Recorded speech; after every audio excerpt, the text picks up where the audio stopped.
Hello everyone, welcome to Hatchet Chat with your boy MC Lars. This is episode 1. I want to thank Fago Lovers for posting about this new series, and I want to thank y'all for checking this out.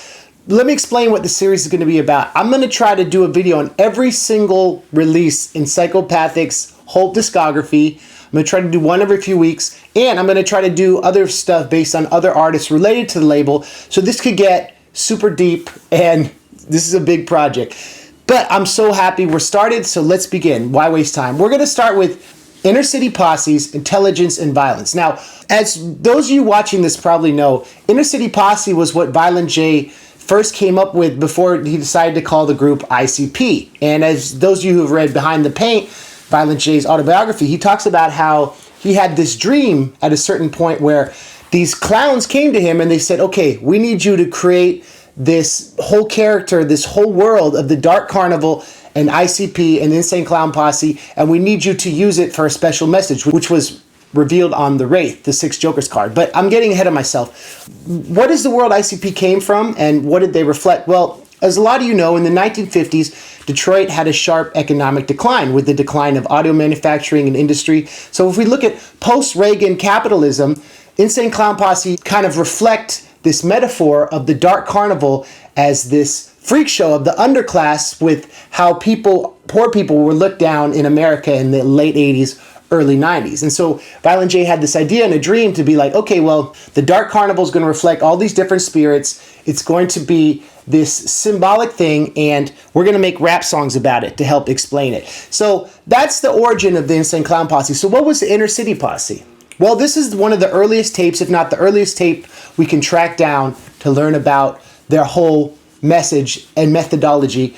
This tape features Violent J and D-Lyrical, which Jay later would say that he had D-Lyrical in the group because he had a karaoke machine, so he could use his tape deck, so they could record their parts back and forth. And Violent J's persona comes from this as kind of a counter character to D-Lyrical, who's the positive, intelligent, kind of conscious battle rapper, and Violent J kind of espouses a belief in the benefits of violent crimes, and justified by not seeing a lot of options in Detroit in this era, and how this was the one way to get ahead. And I think also is worth noting is that hip-hop culture, though it began in New York in the 70s, by this point had spread across the entire U.S. with scenes in Chicago, Minneapolis, and even Detroit. And so we'd see a lot of other rappers and hip-hop acts, huge ones, some of the biggest in the world, coming out of Detroit, but ICP was along the first wave. So what does this album sound like? Like, what are some of the songs, and what are some of the topics? All right, let's go track by track. Track 1, the intro.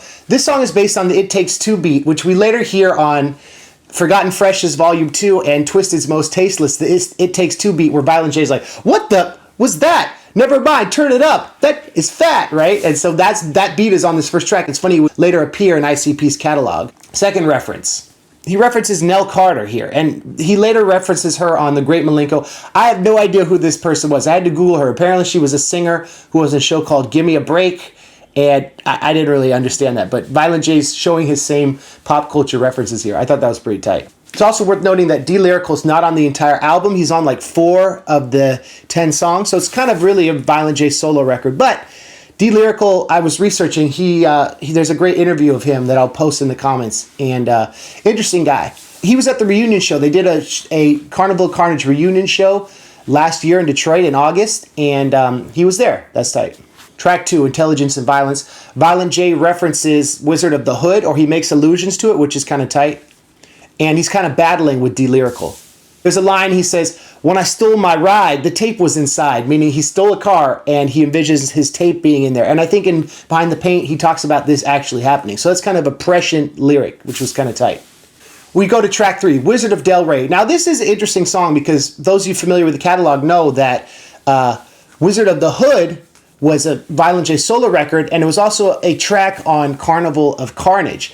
And what I think is interesting here is he called it Wizard of Delray, and that's a neighborhood in Detroit. People outside of the Detroit and ICP fan base didn't really necessarily know what Delray was. So through ICP's expansion into the other records, we kind of see how he's able to expand the references. So as y'all know, Wizard of the Hood is a broader reference than Wizard of Delray. And so that's an interesting thing. You see ICP expanding with their local fan base to a more international fan base. The beat on Wizard of Delray is the same beat, I think, as Give Me That Blood from Dark Lotus. And correct me if I'm wrong, but like, it's the same doom doom doom doom doom doom doom doom. I'm like, did they use the same beat? I mean, it's just interesting to see the stems of things from this record that later appear on other Psychopathic releases. This is the first track where he references Fago, which I think is awesome. I like the song because at the end, Jay's just laughing and laughing, and you can see how much fun he's having. You know what I mean? It's just like a weird moment where he's just laughing and going on, and it's a crazy, iconic Violent J laugh we all know and love. It's tight. On Violent J's The Mack, he has a reference to a Chinese kangaroo, and it's the first of many Slinky references we'll see. Gangster Co's kind of shows Jay's storytelling skills, and he talks about robbing a bank for $500 and a Fago. Not bad. You can see he kind of like celebrates the pop. He also shouts out Too Dope on the song, who I think, correct me if I'm wrong, is scratching on this record. I think. On track 8, Something To Say, Violent J kind of has a Big Daddy Kane flow, which is tight. Track 9, Violent Crimes. One of the greatest lyrics on this record is track 9, Violent Crimes. Jay goes, got more freaks than a gator's got teeth. That's funny. Finally, at the end, D-Lyrical goes, peace. And Violent J goes, nah, war. Just showing the two dichotomy of good and evil. And that's like a theme we see throughout ICP's discography. Amazing Jekyll Brothers, Bizarre Bizarre, The Marvelous Missing Link, Lost and Found. It's just tight how like we just see the seeds of so much on this record. And like, though it's not produced super well, like with the Mikey Clark production, it's iconic and it's important. And it's an important record to start with. So that is Inner City Posse's Intelligence and Violence. They had it for sale at the Carnival Carnage show years ago. I read about it. I found a stream online of it. I don't have a physical copy of it, but it's an important addition to the catalog. This is episode 1. Next week we'll be doing basement cuts. Peace! Thanks for watching. I'm MC Lars. Shout out to all the Juggalos. Had to say it.